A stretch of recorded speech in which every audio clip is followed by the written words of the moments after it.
पुरानी इमारतों के पुनर्विकास के जरिए रहवासियों को बड़े और सुरक्षित घर मिले, लेकिन इसके लिए बड़े हुए एफएसआई वाली अर्बन रिन्यूअल स्कीम का हर जगह इस्तेमाल करने की बजाय सेल्फ रीडेवलपमेंट को सक्षम विकल्प बनाया जाना चाहिए। यह मांग नवी मुंबई महानगर पालिका के सभागृह नेता सागर नाईक ने महासभा में रखी।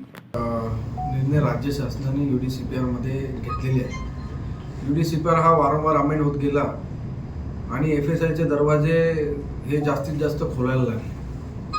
FSIचे दरवाजे हे फक्त नुसते खुलत नाही तर त्याबरोबर सुविधेवरती लोकांच्या मूलभूत अधिकारावरती तेवढा ताण घेऊन येतो। त्यामुळे तो दरवाजा किती खोलायचा याला काहीतरी बंधनं असली पाहिजे, कशासाठी खोलावा त्या देखील काहीतरी विचार हवा।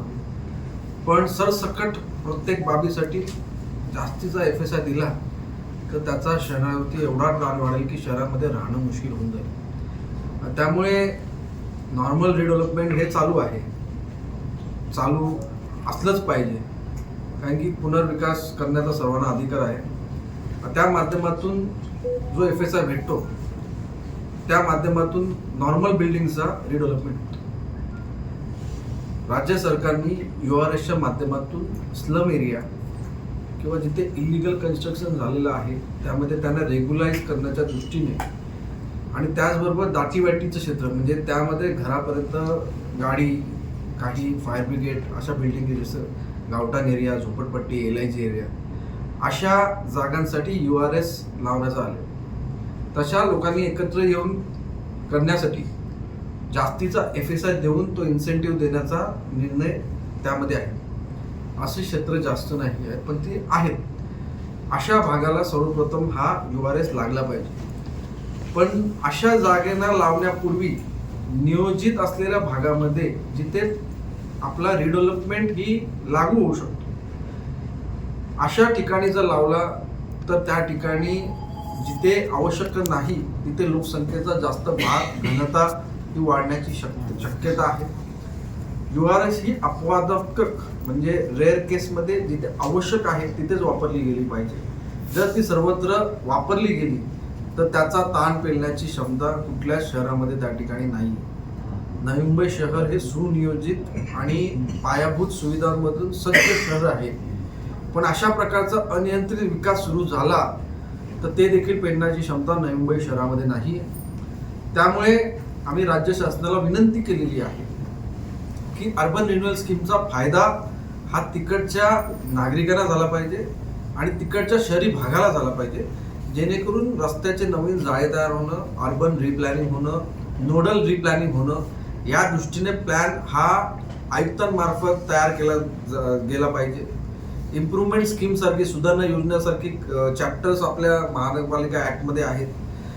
अशा प्रकारे सोसायटीकडून जर प्रस्ताव आले तर तो फक्त लाभ सोसायटीमध्येच राहून जाईल, पण तो लाभ सोसायटीला भेटण्याच्या ऐवजी त्या विकासकाला त्याचा जास्त लाभ त्या ठिकाणी जातोय अशा प्रकारचं निदर्शनास आलेलं आहे। त्यामुळे अशा प्रकारे लोकांचं घरांची पुनर्निर्माण व्हावे ही भावना आहेच आणि त्यासाठी मोठी घरं भेटावी यासाठी वेगळी एखादी योजना आणावी अशा प्रकारचं आम्ही सांगितलेलं आहे।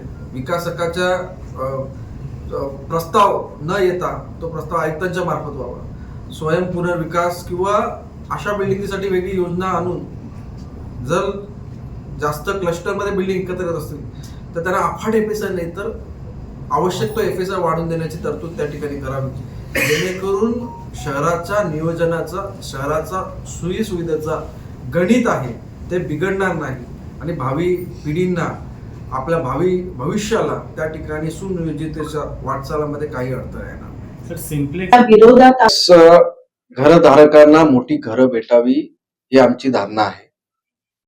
क्लस्टरनी एकत्र यावे ही आमची धारणा आहे, पण क्लस्टरचा वापर हा फक्त अधिकचा FSI भेटून विकासकाचा नफा वाढवावा यासाठी आमचा विरोध आहे।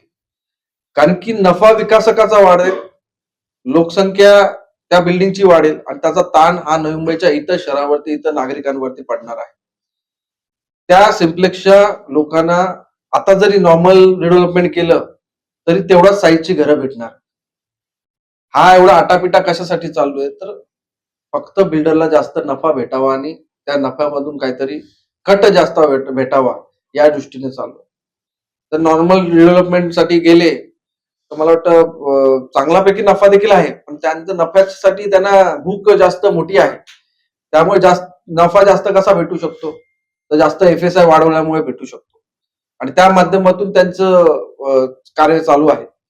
तर जिथे लोकांची जी पुनर्निर्माणाचं जो धैर्य आहे ते नॉर्मल डेव्हलपमेंटमध्ये पूर्ण होऊ शकतो, तर तिकडे URS लागून त्या भागाला काहीच फायदा होणार. त्याचबरोबर घनसोली भागामध्ये इतर क्षेत्र URS पात्र आहेत, त्यांना सर्वप्रथम न घेता जे URS शेवटी त्याला ऑप्शन ठेवू शकतो अशा भागाला घेतल्यामुळे जे पात्र आहेत, भविष्यामध्ये कॅरिंग कॅपॅसिटी संपली तर ते पात्र जे लोक आहेत त्यांना घेण्यासाठी आपल्याला अडचणी येऊ शकतात आणि ताण जास्त अधिक वाढेल. त्यामुळे फक्त FSI वाढण्यासाठी अशा प्रकारे US मध्ये जाणं हे चांगलं नाही. CEN न्यूज देश प्रदेश की ताजा तरीन खबरों के लिए CEN न्यूज को सब्सक्राइब करें और रहें पल पल की खबर से हर पल बाखबर।